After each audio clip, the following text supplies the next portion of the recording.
You're listening to Storytime in Paris on Paris Underground Radio. For more great content and to join our book club, please join us on Patreon.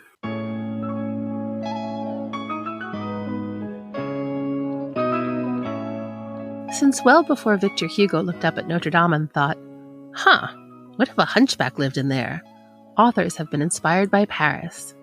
Welcome to the Storytime in Paris podcast on Paris Underground Radio, where we keep that tradition alive by showcasing an author with a French connection in each episode. Every episode will feature 5 questions asked by you, our author's biggest fans, and answered live on air.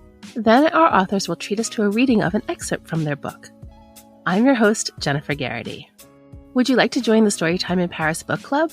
Head on over to patreon.com/Paris Underground Radio and stay tuned to the end of this episode for more information.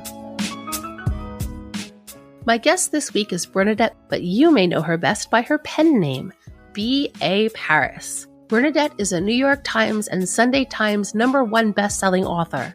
Her debut novel, Behind Closed Doors, won the Golden Neilsland Bestseller Award, was nominated for Best Debut Author and Best Mystery and Thriller by the Goodreads Choice Awards, and sold more than 3.5 million copies worldwide. Since then, her books have been translated into 40 languages.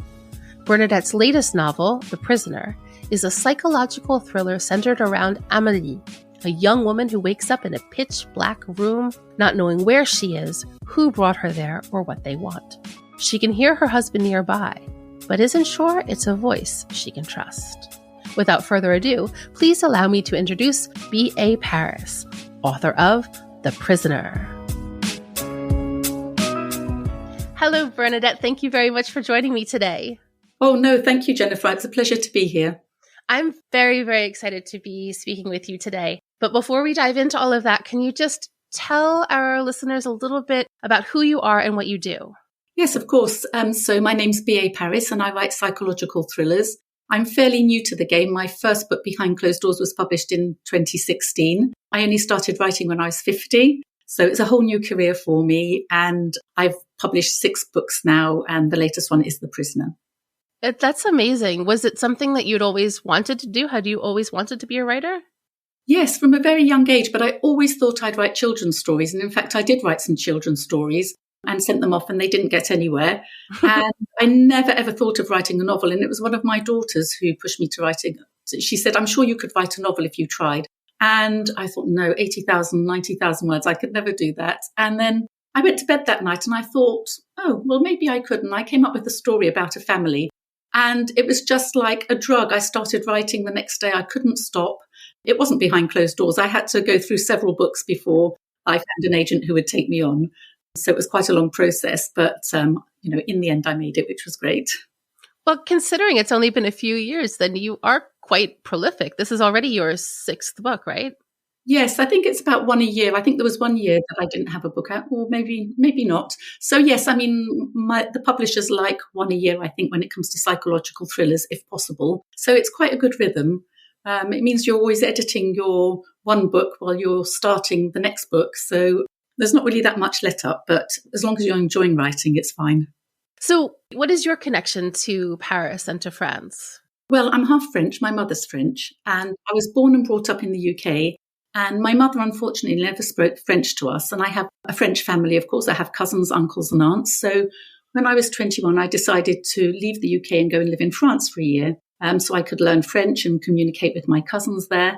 And at the end of the year, I was enjoying it. So I thought, well, I'll stay another year. And then I met my husband, who isn't French. He's a Scot. And he happened to be working in the same bank as I was. And we never went back to the UK until a few years ago. So I actually lived in Paris for 38 years. Oh, wow. Well, that is quite a strong connection then, actually. Yeah, it's a very strong connection. And I still have all my French family there. And although we moved back to the UK to be near my elderly parents, we still have a holiday home in France. So we have a foot in both countries, which is lovely. Yeah, that's kind of the dream, isn't it? Mm. So can you tell us a little bit about The Prisoner? Yes, so The Prisoner, it's my 6th book. And actually, Amélie, my character in it, is half French. I decided to look a little bit at my French roots because I hadn't for all my other books. It was really strange. They're all set in the UK and all with English characters or British characters. So I thought it'd be nice to explore slightly the French side of my character. And my mother, I based the beginning of it, well, not the beginning of the book, but my character Amélie on my mother who lost her parents when she was very young. And so one day this image of this young girl standing in a darkened room came to me. And I thought, well, who is she? And, what is she doing there? And so it tells the story of Amélie, who's had, a hard start in life. She lost her parents young. And when she's 15, after the death of her father, she moves to London. And she has a rough few months. And then she's taken under the wing of, I'm really sorry, but I've forgotten her name. Oh, Caroline. So many characters in so many books that you forget the names of your characters sometimes. So Caroline is an older woman and she takes Amélie under her wing and she introduces Amélie to this really glamorous lifestyle.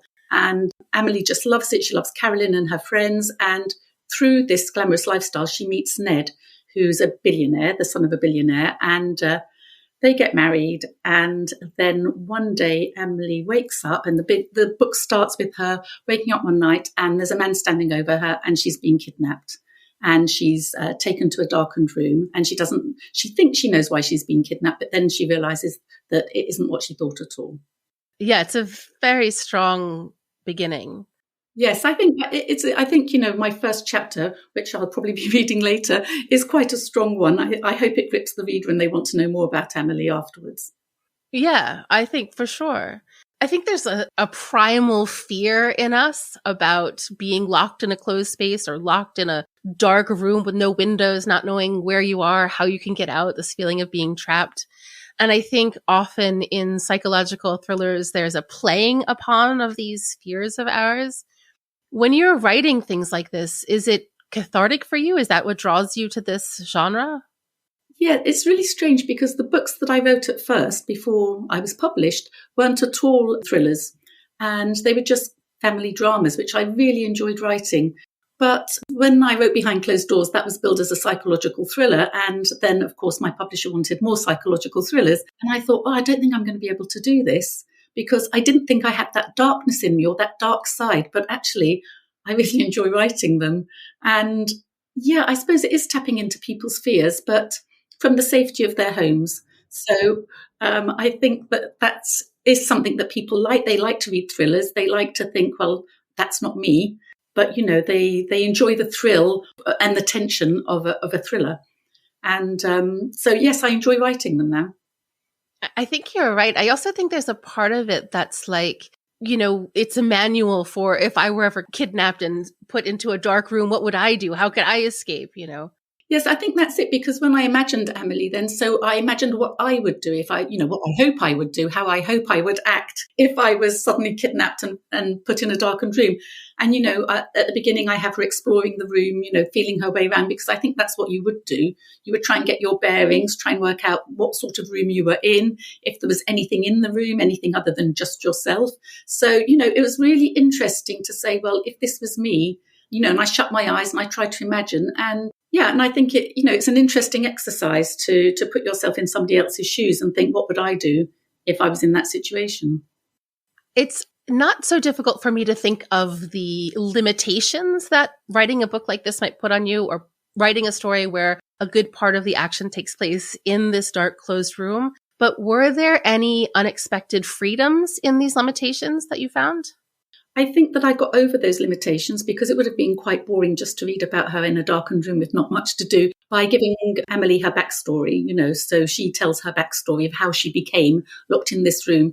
And I think that really helps with moving the story along, because it's true, if you were just reading about somebody trapped in a room, it wouldn't be very interesting after the first few pages because they would just be repeating the same thing day after day.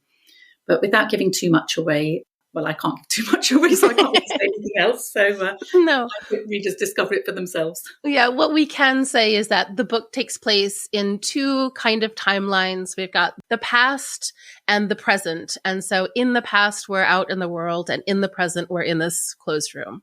Yes. So I was going to ask you whether the book started with this idea of the black room, but you've already answered that. So my follow-up question is, did you know where the story was going to end when you began it, or were you surprised by the turns that it took? I kind of knew the ending I wanted to get to, but it wasn't as solid as with my other books. And the funny thing is, when I was writing, you tend to hit a wall. Well, I hit a wall about halfway through my book when I think, don't know where this is going, what's happening, am I going to have to ditch it? And just as I was approaching that wall and thinking, it was about halfway through the book, I'm not really sure what's going to happen next. And then suddenly this idea came to me, probably led by Amélie, because I'm very, character led. And I just had her saying something in my head. And I thought, well, that's brilliant. And that gave me the next half of the book, if you like. So, yes. So that's fascinating. Yeah, it was a really interesting experience. And I was just thinking, oh, thank goodness we've come up with this, because otherwise, I wasn't really sure if I could carry the story any longer. But this kind of twist in the middle of the book, for me, it was kind of a lifesaver. And I hope everybody enjoys it. Yeah. Well, I'm a big fan of your work, and I've actually read a number of your books. This is probably the fourth one of yours. So I guess I read most of them. And Amélie strikes me as, well, she is younger, but she also strikes me as a bit more naive than your usual central characters. I feel like typically your lead woman is strong and maybe a bit mysterious, a bit more worldly. Was it more or less difficult to write someone who's maybe a little less worldly than what you usually write? It was, but I was able to put myself in her shoes, because I think at that age, the same age as Amélie, I was very naive about the world and the way it worked. So, and it was actually quite good in the sense that I was able to, your characters have to go on a journey during the story. And because Amélie started off from a very, very naive position, by the end of it, she's a completely different person.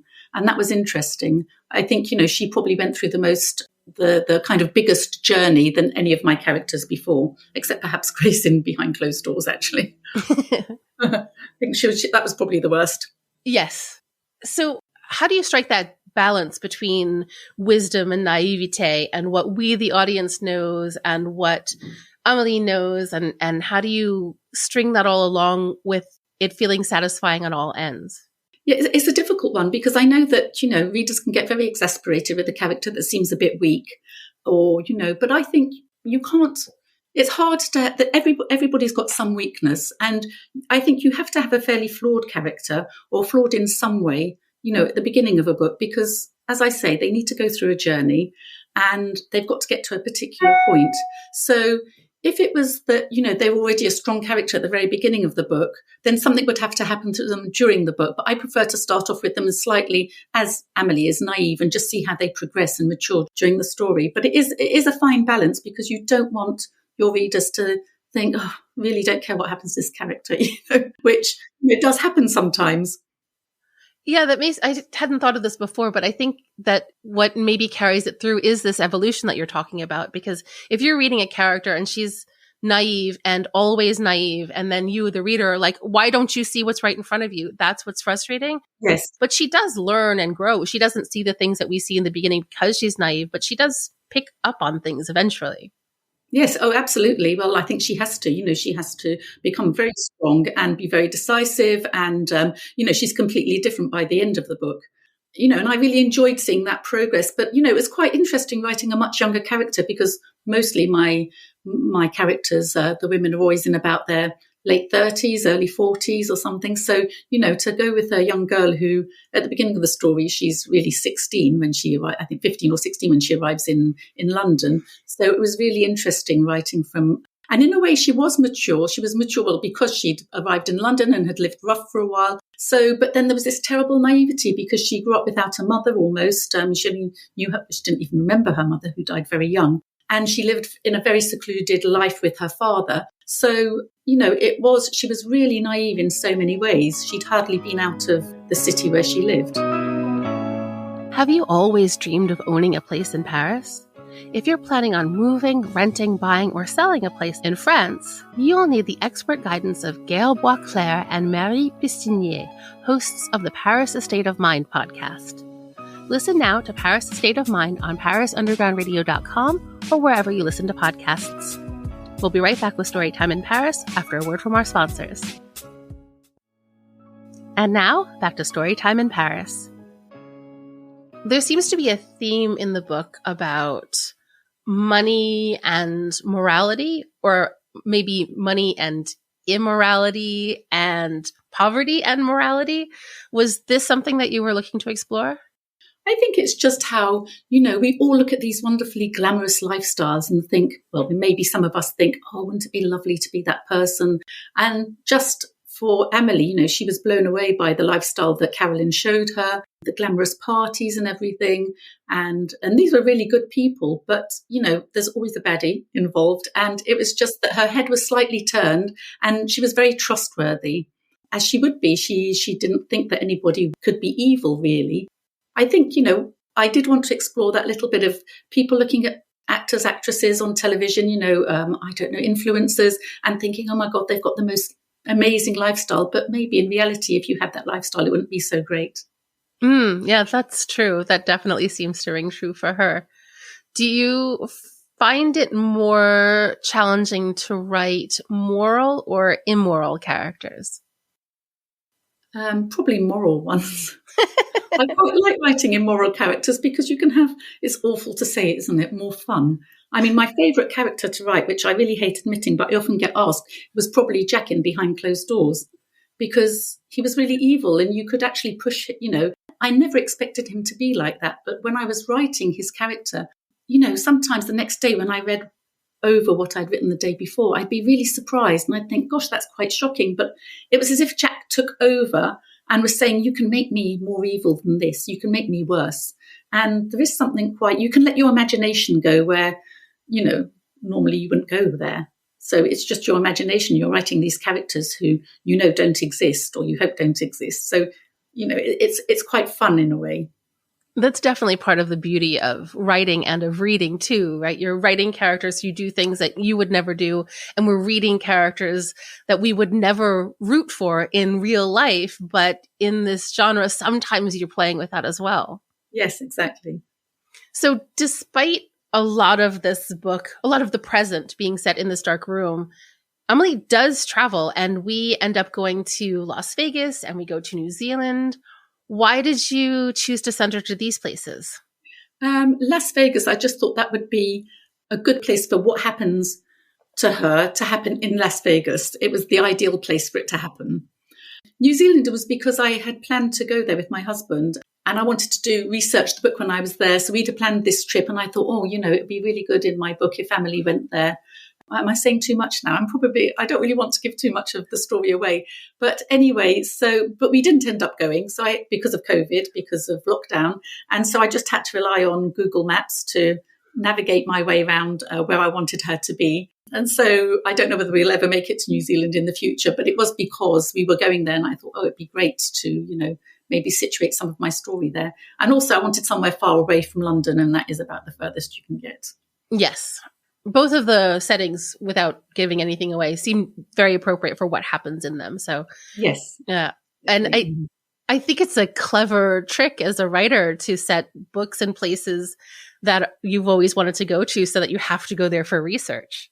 Yeah, I mean, it wasn't a case of, I wouldn't have put it down as a research trip, but I thought, well, actually, I'll be able to go and look for where, it's like at the beginning of it, some of it is set down on the south coast here. And I did go down there and I did look for where, I can't really say too much, but something that happens in the book, I looked for the perfect spot. So although I didn't call the name of the place, where it actually, it's a fictional name of the place, but the place actually exists, if you see what I mean. But I didn't actually call it the place because then I would have had people from there writing and saying, oh, but do you really think, but I did research that. I enjoy going to see and seeing, is it possible if I set my book somewhere like this, how could this happen?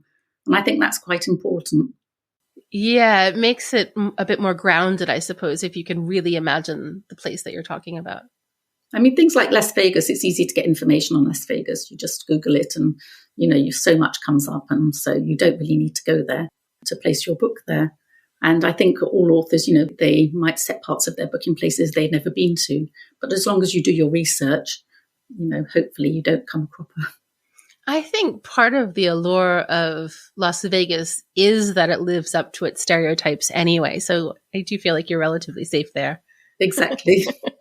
So when you're writing a book that could be told chronologically, I mean, it would lose all of the suspense, but it could be done. When you're writing your initial drafts, do you write chronologically or do you write in this back and forth kind of way that we get in the end? No, I know. I write chronologically always. Chapter 1, chapter 2, chapter 3, but I don't have it really planned out. I don't really know. I have my opening chapter, which is Amélie being kidnapped, but then I don't really know much more after that. But, I just feel my way along, and the characters, as they develop, they really help you. I know that it seems strange, but your characters do lead you to places where you didn't think you'd go. I'm often surprised by the turns my book takes because I hadn't imagined that. I might have a couple of waypoints, but then the whole story will change because one of my characters will do something, or, she'll be able to do something, and that will change the course of the book. But it's a really interesting way to write. I couldn't plan it out because I don't know what's going to happen in chapter 2, 3, 4, 5. I think there are plotters and then there's people that don't plot. And both ways of writing are equally good, I think. I think maybe, somebody who doesn't plot has to do more editing, but I really enjoy the editing part, so I don't mind that. And when these characters are speaking to you or they're telling you where they should go next, how does that come to you? Does it come to you while you're writing, or does it come to you while you're walking or dreaming? Or it's both. Sometimes when I'm writing, but then sometimes, you get stuck and you think, what's going to happen next? So I'll always go for a long walk.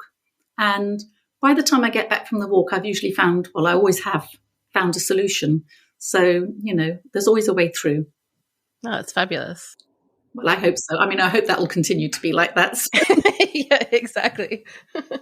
One of the things that struck me while I was reading is that there are so many deeply sensorial descriptions, not just when we're in the black box where you would expect them, but also out in the world. There are these tactile explanations of places and descriptions of scents and things like this. Are there things that you do when you're writing to heighten your sensorial experience?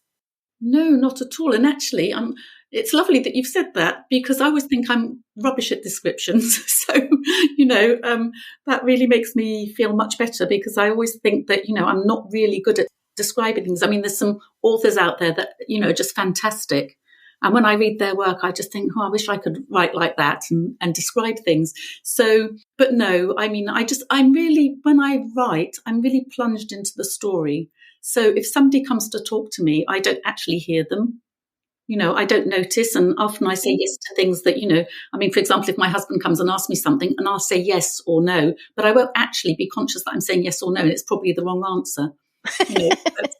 And he says, but I came and asked you, and I just actually really don't notice they're there. Or I have a vague idea that they're asking something and I'll just say yes, but I'm not really concentrating on what they've said to me. So I really do plunge into the story, I think. So maybe that's where, describing feelings, I really do feel that, I can understand the emotions of my characters. I think that's so funny that you say that because when I was reading, it struck me at some point, you were mentioning, I think it was like right in the beginning with the car, I won't say more, but there are all these descriptions of the smells and the sounds and the way it's felt. And I noticed it. And then I started, I told myself to notice when it happened again. And all of these sensory things happen over and over and over again. I'm surprised that you don't know that you do that. No. And I think probably maybe I managed this time or managed it because, she is blindfolded. And so I was imagining what it'd be like and imagining getting out of the car and what would I can't see. So what would I be able to smell? What would I be able to feel maybe? And I think that's probably why I was able to do it in this sense, because, if one of your senses goes, all your others are much more heightened. Yeah, I suppose so. It made it very three-dimensional. It made it very, I don't know, livable. I felt like I was there in the place. So it was lovely. Thank you. That's lovely to know. Thank you. So I think maybe now it might be nice to hear a little bit from the book. Yes, of course. So I thought I'd read the opening chapter because to me that is probably, your opening chapter is really important because you hope that people will start reading that one and then want to buy your book and carry on. Because often in bookshops, you see people, they open up, they start reading the first chapter and, either they put it back on the shelf or they take it off to buy it. Anyway, I'm going to read so from the first chapter. I sensed the shift of air beneath my nose a millisecond before something, thick, sticky tape, is clamped over my mouth, silencing the scream that would have ripped from me. My eyes snap open. A dark silhouette is bending over my bed. Adrenaline surges. Move, grab the knife. I twist my arm towards my pillow, but a hand slams onto my wrist, holding it still. Pulled from the bed, I kick out, but my feet flail uselessly, find only air. I try to focus my mind, but it's spinning. Why did I fall asleep? I should have been expecting this. My arms are pulled behind my back, my wrists bound together. I try to twist away, but something is pulled over my head, material, rough and tight, a hood of some kind. Panic spreads through me like wildfire. Don't. Keep calm, Amélie. You know what this is. He pushes me from the room. My feet tangle. I stumble. He jerks me upright. Under the hood, my head is filled with the frantic pulse of my heartbeat. I fight back the fear. I can outwit him. I've done it before. The soft carpet beneath my feet gives way to the cold polished floor of the landing. My toes bump the edge of the carpeted runner. In my mind, I see its intricate green and red pattern of leaves and animals. I inhale the chemical smell of glue from the tape, and a mix of a cough and a choke burns my throat. I draw a breath, and the material from the hood sucks into my nostril. Where is he taking me? The grip on my shoulders tightens a little. There's a slight pulling back. Instinct tells me that we're at the top of the stairs, and I hesitate, afraid to fall. Pushed forwards, I find the first step, then move downwards, until the soles of my feet touch the cold checkered tiles of the hall. We move down the hallway to the left, my ragged breathing amplified in the eerie silence. I know where we're going. He's taking me to the basement where the garage is. I turn, wrenching my body away from him, and for a precious moment, his grasp on me weakens. But it's not enough. I'm hauled back into place, and pain flashes up my arms. Angle to the right, more steps down, the space narrows, the air shifts, becomes cooler. And then, an influx of sounds, stifled by the hood but recognizable still. Scuffling feet, a muffled whine, a sense of others there waiting. I push back, then stop. The scuffling, the whine, they didn't come from me. My mind reels. It can't be. It's not possible. But I know the voice behind the smothered protests. Ned. This is not what I thought it was. Under my hood, my eyes dart, looking for a way out of this nightmare. Think, Amélie, think. But my mind is paralysed. What is this? Who are they? I hear the clunk of a car boot opening. There's more scuffling. Ned's muted protests become louder. A grunt and a thud. Have they put him in the boot? My body tenses. I can't be put in there with him. Then, without warning, I'm pushed into the interior of the car, face down in the space between the seats, my knees forced up against the thin material of my pyjamas.